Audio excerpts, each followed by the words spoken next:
दोस्तों एक बार फिर हम हाजिर हैं। आप देख रहे हैं एक हमारा नया शुमारा। जी हाँ, ये हमारा नया शुमारा है और इसका नाम है खबर की तह तक।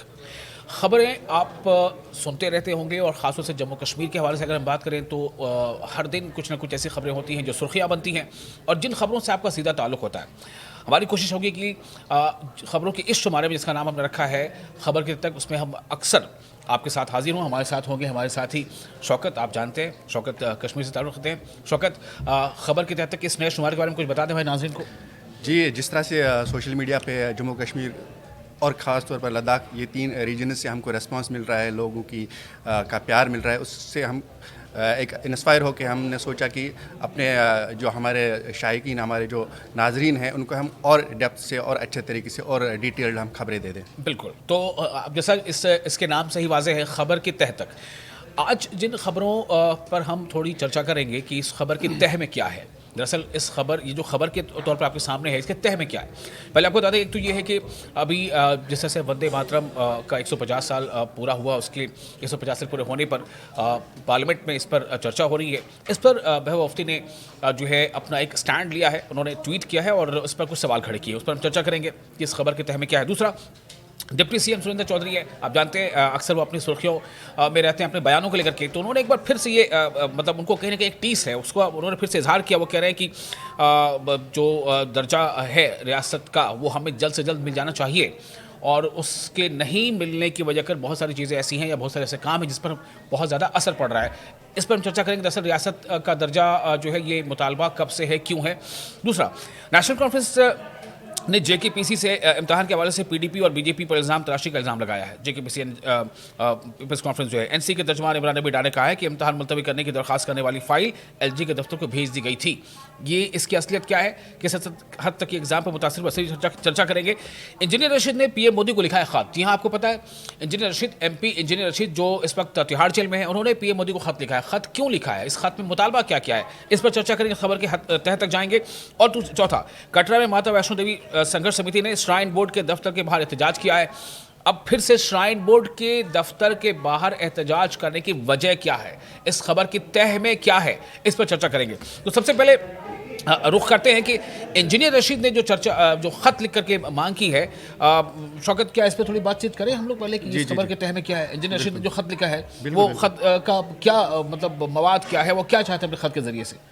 देखिए, जब से इंजीनियर रशीद जेल में है, उसके बाद जब वो मेंबर पार्लियामेंट बने हैं, जेल में रह के उन्होंने चुनाव जीता है, उसके बाद मैं देख रहा हूँ कि इंजीनियर रशीद किसी न किसी जो करंट इशू होता है, वो एक तरह से, मैंने पहले भी उनकी पॉलिटिक्स वो खबरों में रहने के लिए, मतलब उनको पता है कि खबरों में कैसे रहा जाए, क्या इस वक्त इशू है जो पब्लिक को, जिस पे पब्लिक की इंटरेस्ट है, तो उसको लेके कुछ न कुछ करा। अभी आप देखेंगे रिसेंटली उन्होंने भूख हड़ताल भी की थी जब पहलगाम का हुआ था, अभी रिसेंटली एक बार भूख हड़ताल उन्होंने की थी। तो मुझे लगता है कि अपनी प्रेजेंस दिखाने के लिए, और कहीं ना कहीं वो इश्यूज वही होते हैं, लेकिन ये भी है कि एक प्रेजेंस अपनी दिखाने के लिए जेल में रह के भी मैं यूँ इस तरह की चीज़ें वो करते रहते हैं। तो मुझे लगता है शौकत, मुझे एक चीज़ यहाँ पर ऐड करना चाहिए। आपको याद होगा कि एक बार इलेक्शन तशहीर का दौर था, उस दौरान में भी एक बार उमर अब्दुल्ला ने एक बात कही थी कि आपने इंजीनियर रशीद को जिता दिया, आपने तो उम्मीद की थी, आपने तो कहा था कि हम बहुत सारे काम करेंगे, नुमाइंदगी होगी, ये होगा वो होगा, जेल से रिहाई हो जाएगी, लेकिन ऐसा कुछ हुआ क्या।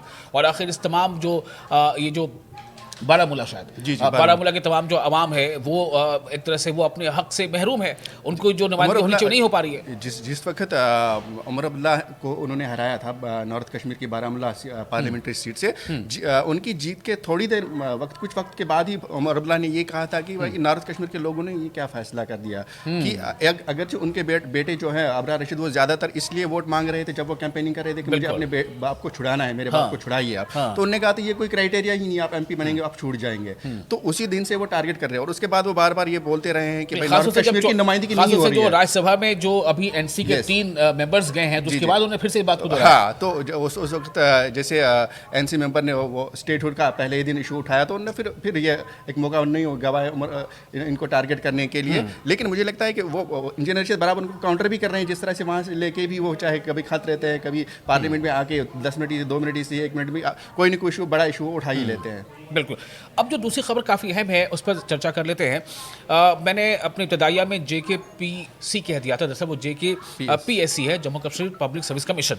तो उसको लेकर के नेशनल कॉन्फ्रेंस के इमरान वडार ने जो उन्होंने कहा है कि बीजेपी पर इल्ज़ाम तराशी की है और PDP पर। तो PDP और BJP पर इल्ज़ाम तराशी के पीछे की क्या बात है?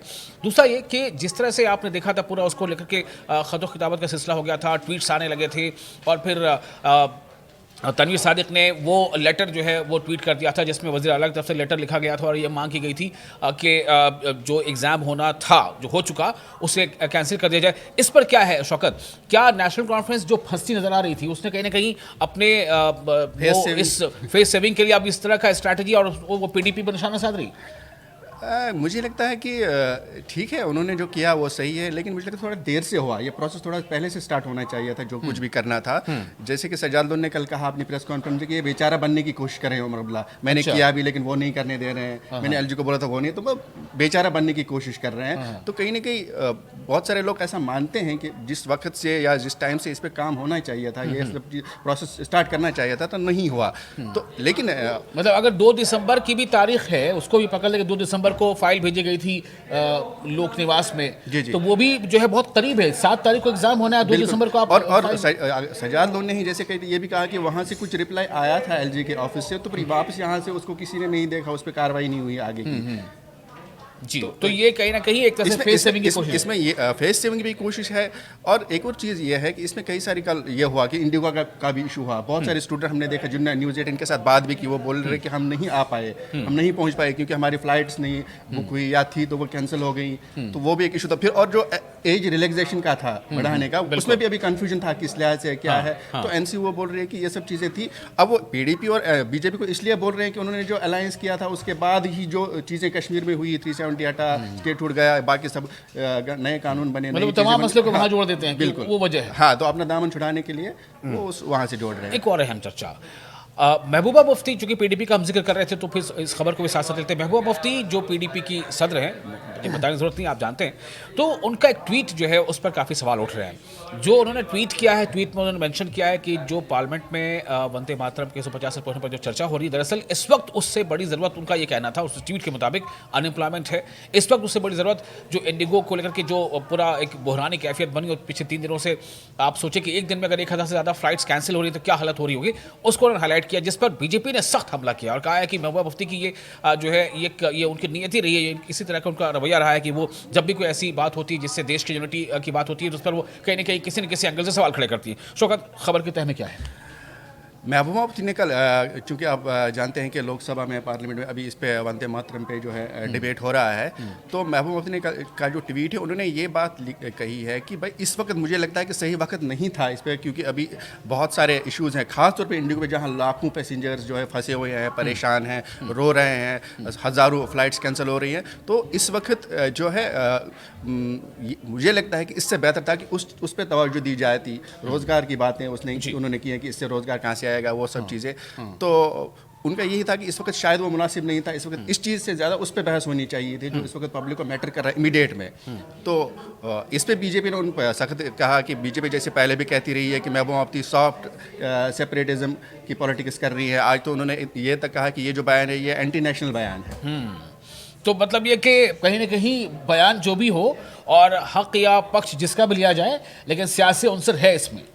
बिल्कुल बिल्कुल। और अगर आप देखेंगे तो महबूबा मुफ्ती का जब से PDP हारी है और पिछली बार से उनकी सीटें बहुत कम हुई हैं और फिर पार्टी भी उनकी टूट गई, बहुत सारे MLAs जो है लीडर्स, सीनियर लीडर्स चले गए, तो उसके बाद से उनका रवैया मैंने देखा है कि अगर हम सब ने देखा, आपने पार्टी टूटा मतलब पार्टी को छोड़ के लोग चले, हाँ, छोड़ के चले गए, MLAs चले गए थे जब हुकूमत गिरी थी। उसके बाद से मैंने देखा कि उनका रवैया जो है ना थोड़ा वो हार्ड ही रहा है। अच्छा, तो हार्ड इश्यूज पे वो बात करती है, हार्ड उनकी लैंग्वेज रहती है। तो ये तो क्या कहीं ये तो नहीं है शौकत की ये भी एक कोशिश है कि जिस तरह से थोड़ा भी माजी में जाते हैं तो लोग मिसालें दे देती है नेशनल कॉन्फ्रेंस की, PDP ये वही PDP है जिसने BJP के साथ मिल करके जो है यहाँ इक़्तिदार संभाला और उसी दौरान में बहुत सारी गड़बड़ियाँ हो गई जो आंसर NC का जैसे कहना होता। तो क्या महबूबा मुफ्ती हर बार ऐसे मौके पर अपना स्टैंड लेकर के वो BJP से दूरी को वाज़ेह करना चाहती हैं? बिल्कुल बिल्कुल। मुझे लगता है 2 लीडर इस वक्त इस कोशिश में फिराक में हम बोलेंगे, जिस क्या बोलते हैं प्रोसेस में लगे हैं, एक तो सजाद लोन भी मुझे लगता है क्योंकि वो इस तरह से हार्ड स्टैंड अभी ले रहे हैं, चाहे बीजेपी के खिलाफ है, प्रो कश्मीरी, इवन कि कभी कभी हम प्रो मुस्लिम भी कह सकते हैं, लेकिन ज़्यादातर प्रो कश्मीरी हम कहेंगे। तो मुझे लगता है महबूबा मुफ्ती और सजाद लोन इस वक्त ये जो उन पे प्रो बीजेपी होने का ये लगा है, उसको मिटाने के लिए, वो छवि साफ करने के लिए इस तरह की चीज़ें करते रहते हैं। एक और अहम खबर है शौकत, इस खबर पर थोड़ा चर्चा कर लेंगे और हम जानने की कोशिश करेंगे इस खबर की तह में क्या है। वो खबर है कि कटरा में माता वैष्णो देवी संघर्ष समिति ने श्राइन बोर्ड के दफ्तर के बाहर एहतजाज किया है और मुजाहिरीन की पुलिस से झड़प की भी खबर है। हालांकि बहुत बड़े पैमाने पर नहीं है, बट ऐसी खबर है कि थोड़ी पुलिस से झड़प हो गई है। ये क्या है शौकत, इस खबर की तह में क्या है? अभी जैसे आप जानते हैं कि माता Vaishno Devi medical college of excellence का जो इशू चल ही रहा है, इस पर बहुत पॉलिटिक्स हो रही है, तो एक संघर्ष समिति भी बनाई गई है। तो मुसलसल ये डिमांड हो रही है कि वो जो MBBS सीट्स का इशू है, फिर एक पर्टिकुलर कम्युनिटी के स्टूडेंट्स उसमें ज़्यादा आ गए, तो वो काम करने लगे, तो वो वही इशू से अभी वो थमा नहीं है वो इशू। ठीक है, आप जानते हैं कि बीजेपी का वफद LG से भी मिला था, लेकिन उमर अब्दुल्ला ने फिर कहा कि सब प्रोसेस LG से तो मिला ही था, बल्कि JP नड्डा से भी मुलाकात एक बाज़ाब्ता वफद गया था जम्मू कश्मीर बीजेपी यूनिट का, दिल्ली गए थे लेटर वेटर लेके भी। तो इवन की लेकिन उमर अब्दुल्ला भी अपने स्टैंड पे हुकूमत कायम है कि भाई हम वैष्णो देवी माता वैष्णो देवी यूनिवर्सिटी को लैंड दी गई है, सरकारी पे फंड जाते हैं, और खास तौर पर ये कि ये जो सिलेक्शन हुई है स्टूडेंट्स पे मेरिट बेस पे हुई है, वो भी नेशनल मेरिट बेसिस पे, नेशनल जी उसका स्केल है, तो नीट एग्जाम के तहत। यहाँ ये तक ये है कि जो एडमिनिस्ट्रेशन है यूनिवर्सिटी की, वो भी ये बोल रहे हैं कि फॉलो किया गया है, एक प्रोसेस होता है उसको फॉलो किया गया है। चलिए, तो ये वो तमाम अहम खबरें थी। ये एक तो कि खबर की अहमियत काफ़ी है, और कई बार ऐसा होता है ना कि खबर के तौर पर तो कोई चीज़ सामने आपके आ जाती है, लेकिन दरअसल उस खबर के तह में क्या है, कितना उसमें अवामी भलाई छुपी है, कितनी उसमें सियासत छुपी है, कितनी उसमें एजेंडा है, या कितना उसमें अवाम के तरक्की का मंसूबा है, ये तमाम चीज़ों पर बातचीत कर रहे हैं कि हमारी कोशिश होगी। ये हमारा पहला शुमारा है। हम ज़रूर आपसे ये चाहेंगे कि आप इस पहले शुमारे के बारे में अपने तासुरात, अपने कॉमेंट्स हमें ज़रूर लेकर भेजें।